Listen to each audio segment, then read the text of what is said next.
Okay, welcome back. This is video 2 for send out cards on how to design photo calendars. Once again, my name is Lindsay Norman and thank you for joining me. I'll pick right back up where we left off. I have my cover photo for my calendar, and as I was saying, I can add all sorts of backgrounds. There's so many different themes you can choose from: borders, anything from straight borders to fancy borders, you name it. I just added a border right there. And it's very, very simple. I just click, drag, and drop, and it's right there. I can also add text. So you just, same thing, you click and you drag and you drop it, and it creates a text box. And you just start typing.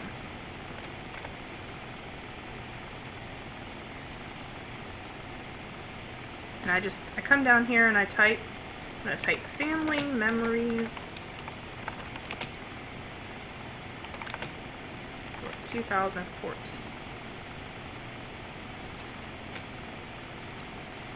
I can do whatever I want with that. I'm just going to put that at the top. And there's also simple tools here. You can move, you can adjust the width, rotate it. There's lots of cool things to play with. But I think for now I'm just going to keep it very basic. Okay, so I'm happy with how my front cover looks. And I'm going to move on to January. And this is a basic layout that you have like on many of your different months. There's going to be spaces that say drag a photo here. So January is a very easy one. It's just one laid out square.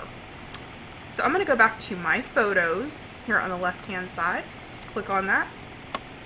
And it already shows that I've already uploaded this photo. So it's already pre-marked. I am going to take actually a family picture of my uncles and my dad, my grandfather, and just click and just drag this up and pop it in. Now you may get a warning on some of these photos that it may not print as correctly with size, but usually that's not a problem. I have already had this image printed and it came out perfectly.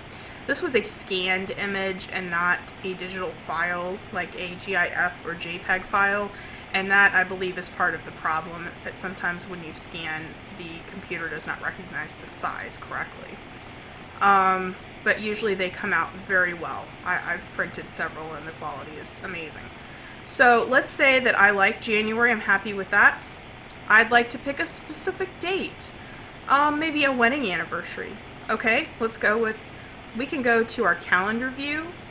There are 3 different views here. We can just do the picture view.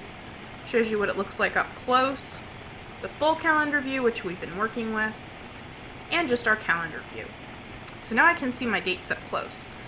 Well, let's just go with Wednesday, January 1st, is New Year's Day. I can add special photos and text to reflect these special holidays or events. So I can go in and I'd actually like to put a picture of my family in, because that's a day that I would celebrate with them. So I'm going to just click, drag, and drop. And there's a cute photo of us, and it already has the text here. I can change this, I can click on this, and just as I did before with the text box, I can actually highlight this, delete it, and write it in. I'm going to write Norman's New Year. Just for us, and you can click close, and you're done. Click done, and there I go. I can click it again and make any changes that I want. Just highlight whatever box you need to work on. Okay, I am happy with that, so I'm going to click done. February. I'm going to go back to my full calendar view. This is an example of a page where you may have several photo slots. So you go back to my photos and you would choose some different photos to put in there. And I love this because the program knows what photos you've already used and has them kind of hazed over and a check mark next to them so you know they've been used, so you don't use the same ones over and over. I really like this family photo of my aunt, uncle, and cousins. So I'm going to stick this one in my smaller slot. And I can click on the picture view to make sure that it's going to be large enough when it's printed. Oh, it looks really good. I'm going to go back to calendar view. I'm going to put one in of my grandma and my mom and aunt.